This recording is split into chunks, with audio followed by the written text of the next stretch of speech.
Boa noite, amigos do Centro Espírita Seara do Mestre. Meu nome é Antônio Roberto.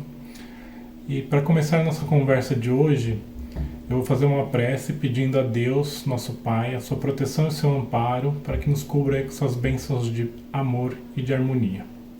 Que assim seja. O tema que eu escolhi para a nossa conversa de hoje é o Evangelho no Lar.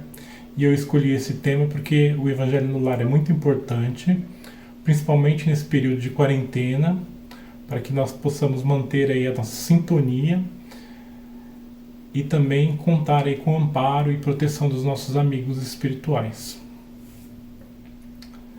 Então, para essa conversa de hoje eu me baseei nesse panfleto, né, que é distribuído na nossa casa, que tem aí as orientações sobre o Evangelho no Lar, né, e essa importância do Evangelho no Lar. Então, o que é o Evangelho no Lar? O Evangelho no Lar é o momento em que nós definimos ali para conversar sobre o Evangelho na nossa casa. A exemplo dos ensinamentos que o Cristo nos deixou, né?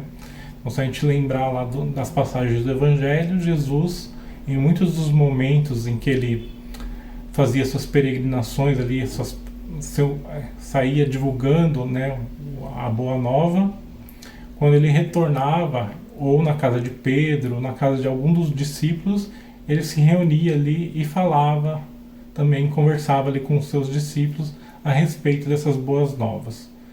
Então, um exemplo também, o próprio Chico, né, fazia uma reunião lá à sombra do abacateiro, tem até um livro sobre isso, né, que ele fazia as reuniões embaixo ali de um abacateiro, dando ali os ensinamentos, trazendo esses ensinamentos da doutrina espírita à luz do Evangelho, à luz da nossa querida doutrina, né?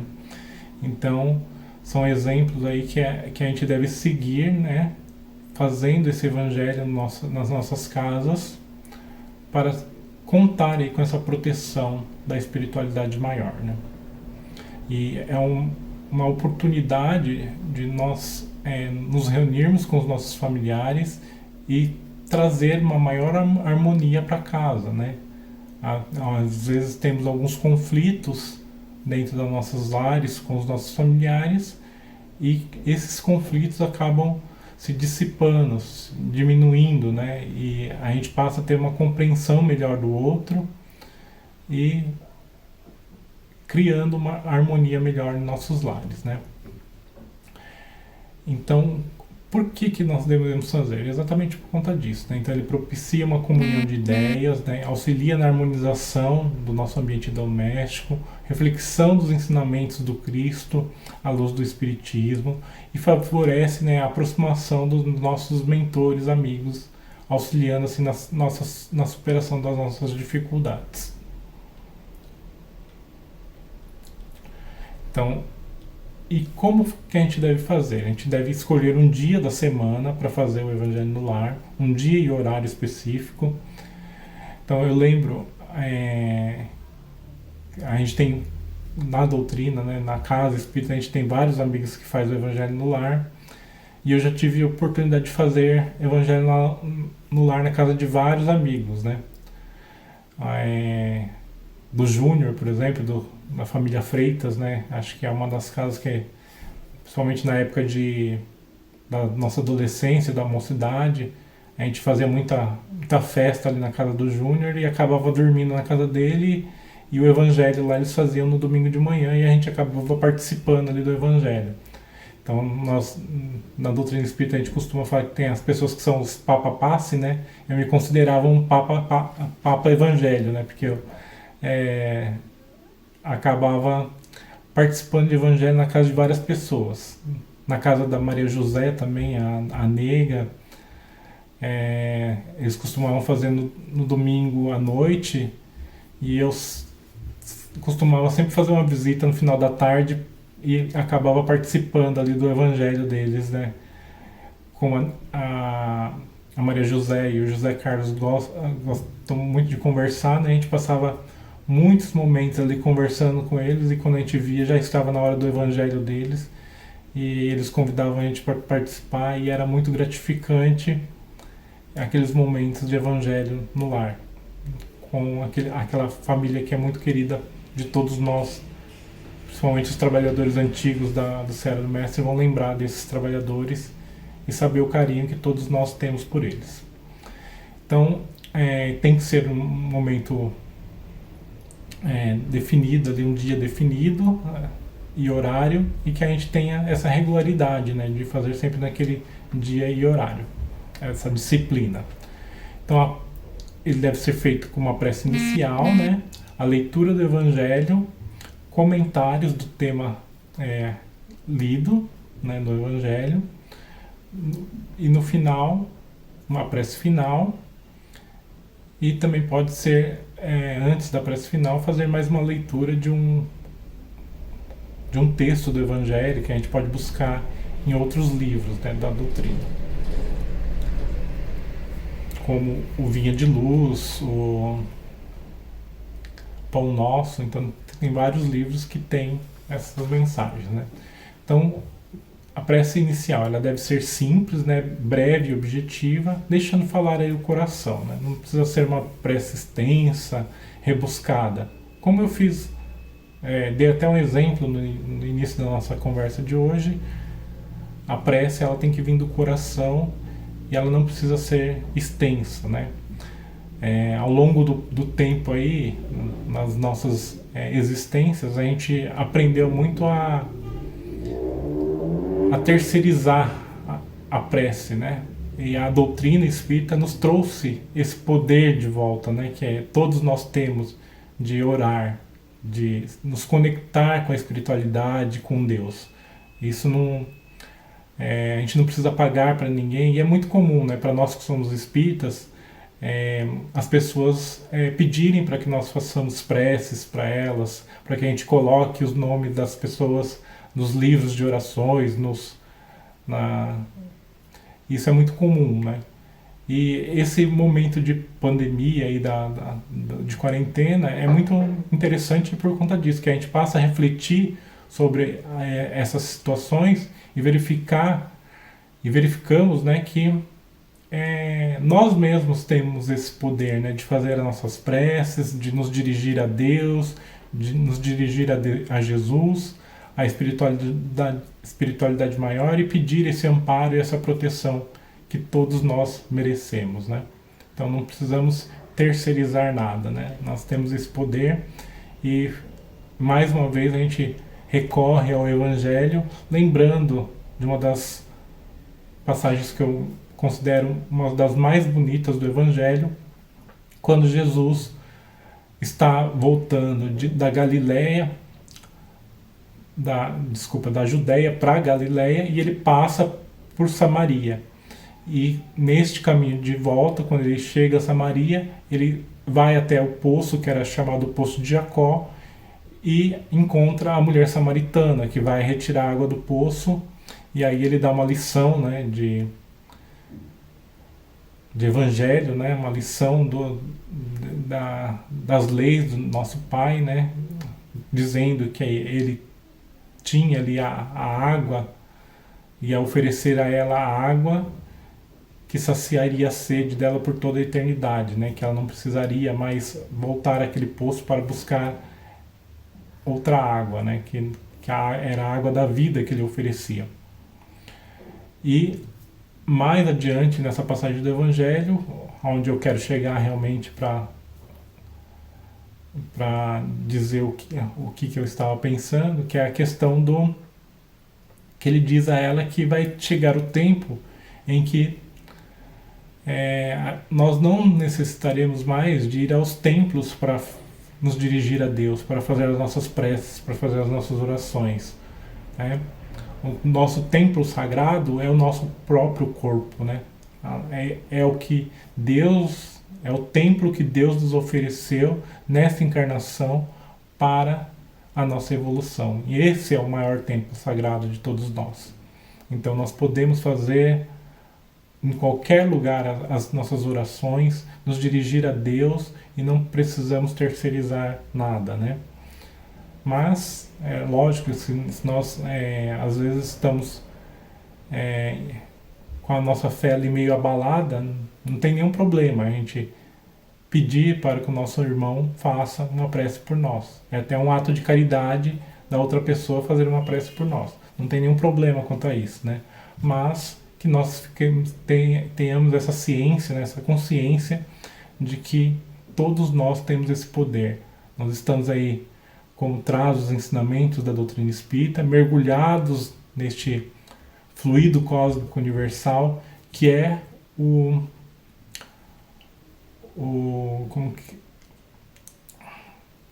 transmissor, né, do pensamento, que é o meio de comunicação entre todos os seres da espiritualidade, né? Então, eu faço minha prece aqui, né, dentro da minha casa, e ela vai mergulhar aí nesse fluido cósmico universal e ser captada pelos bons amigos da espiritualidade, levadas até o nosso Pai maior, que vai nos propiciar aí esse amparo e essa proteção, né? Então, a prece é simples, né? Ela tem que ser simples, objetiva, mas ela tem que partir do nosso coração. A leitura do Evangelho. Nós recomendamos, né, que ela seja sequencial. Então a gente abre lá o Evangelho segundo o Espiritismo, né? Então nós temos aqui o Evangelho segundo o Espiritismo. Pode ser qualquer edição, de qualquer editora, né?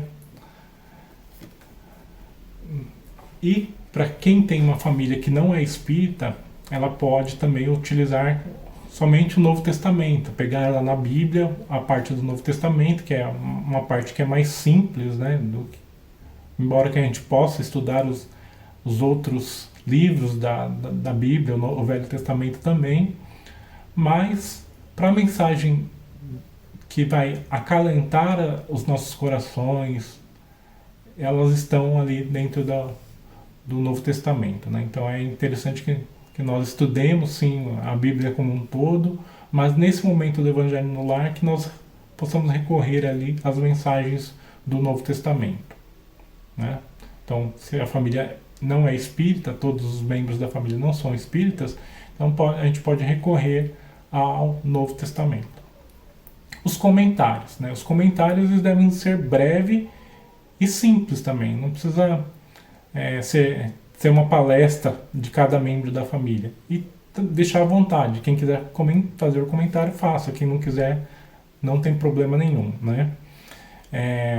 O que a gente deve evitar nesses momentos é ficar usando o outro como exemplo, querendo jogar, puxar a orelha do nosso irmão, né, de uma forma indevida, usando o momento do Evangelho, né? Então, que seja um momento de harmonia e não de discussão, o momento do Evangelho no lar. Deixa eu voltar aqui.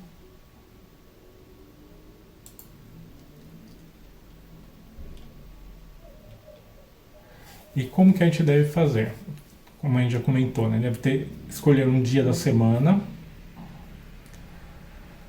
Então posso fazer no sábado às 8 horas da noite, no domingo às 8 horas da noite, no sábado às 10 da manhã, não importa. Tem que ser um mesmo dia, mesmo horário, toda semana, né? Então, que a gente crie esse hábito de estabelecer um dia e horário e manter esse dia e horário, ter uma disciplina, né?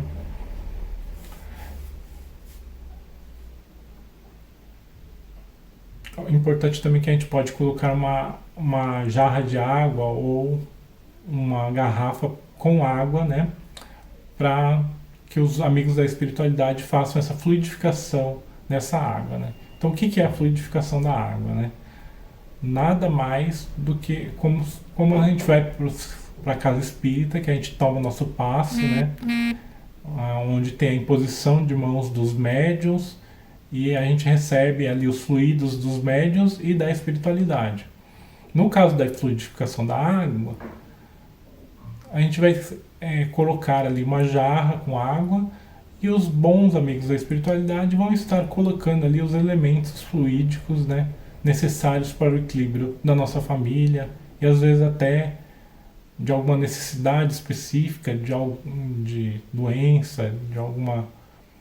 Eles vão estar ali nos assistindo através desses fluidos para que nós tenhamos uma harmonia e recuperação ali do nosso estado físico e espiritual, certo?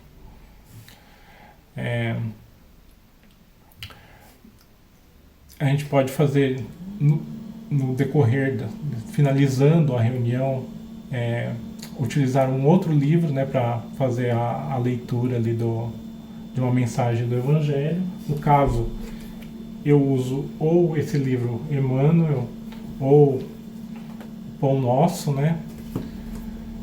E pode ser utilizado qualquer outro livro que tenha mensagens curtas do Evangelho para que a gente possa fazer uma reflexão, ou até mesmo algum tema relacionado ao Espiritismo, né? Algum trecho curto que fala uma mensagem espírita para a nossa reflexão.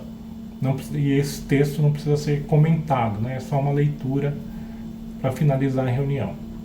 Então, finalizando aí, a gente faz uma prece final, né? Que também deve ser breve, agradecendo a Deus, os mentores, pela proteção, amparo, auxílio, pedindo também esse amparo e auxílio.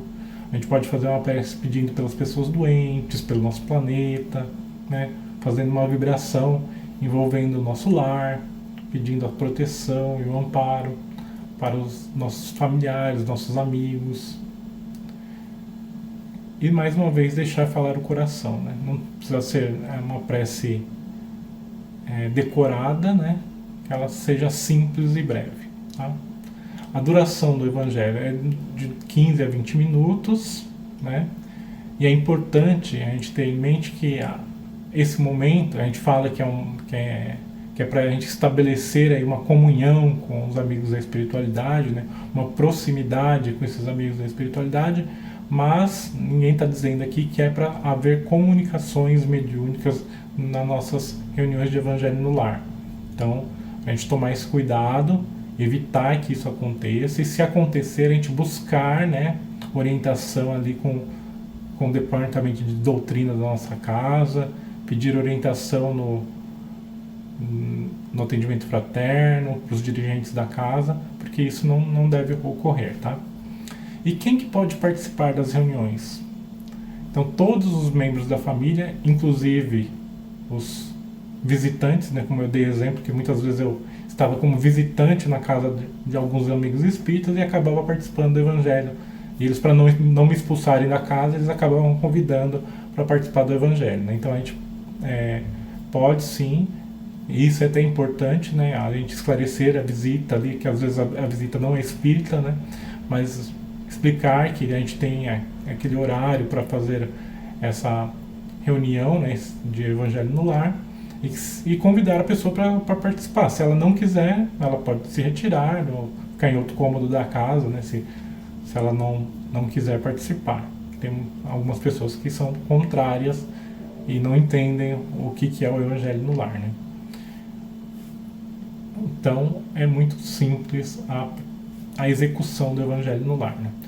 E as orientações finais, né? Então, é sempre a gente criar esse hábito aí de realizar sempre no mesmo dia, né? A gente sabe que pode acontecer esquecimentos e atrasos, né? Às vezes a gente saiu para um outro compromisso e por algum imprevisto acabou se atrasando para retornar para nossa casa e não conseguiu manter aquele horário, mas não perder o ritmo, né? Tentar manter ali, mesmo que com atraso, para não esquecer. E com o tempo a gente vai vendo que a gente vai deixando de lado os outros compromissos e vendo que esse compromisso com o Evangelho no Lar na nossa casa é mais importante do que criar outros compromissos naquele dia. Então a gente tem que conversar ali com a família toda, né, para adequar o melhor dia e horário com todos. E se por acaso a família não quiser participar, porque pode acontecer, eu muitas vezes fiz, quando eu morava com a minha família, eu fazia o Evangelho sozinho. Algumas vezes consegui fazer com que os membros participassem, mas nem sempre é possível, né?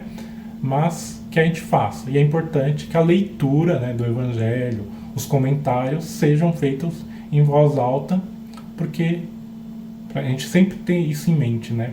Como está lá as orientações de Kardec, os ensinamentos dos Espíritos, como está lá no livro dos Espíritos, dizendo que nós estamos rodeados aí dos Espíritos a todos os momentos das nossas vidas, né? Então, e que eles muitas vezes nos dirigem nas nossas decisões, né? Então, para que nós saibamos quem que está nos acompanhando, é importante esse Evangelho no Lar, para que quem nos dirija, quem nos oriente, né, na espiritualidade, sejam sempre os bons espíritos, né? E aqueles que estão ainda aprendendo, estão buscando a sua evolução, como nós, né, que eles possam aprender conosco, né, nesse hábito do Evangelho no Lar. Então essa é a mensagem que eu queria deixar para todos vocês, dessa importância do Evangelho no Lar, em nossas casas. Mais uma vez relembrando aí, principalmente nesse momento de pandemia, né, da quarentena, em que as nossas reuniões ainda não voltaram a ser frequentes, né? Nós estamos tendo só essas reuniões virtuais, então para que nós não percamos aí nossa sintonia e o nosso amparo dessa espiritualidade maior, e acima de tudo esse amor de Deus, né? Que nós tenhamos essa consciência de que Deus nos ampara e nos protege a todos os instantes, independente das circunstâncias e de tudo que acontece em nossas vidas. Então, para finalizar, vamos finalizar mais uma vez com uma prece, né? Agradecendo a Deus essa oportunidade de estarmos aqui falando do Evangelho, né? Dos ensinamentos, dos exemplos do nosso Mestre Jesus, e que nós tenhamos força, fé e esperança no futuro melhor. Que assim seja. Graças a Deus.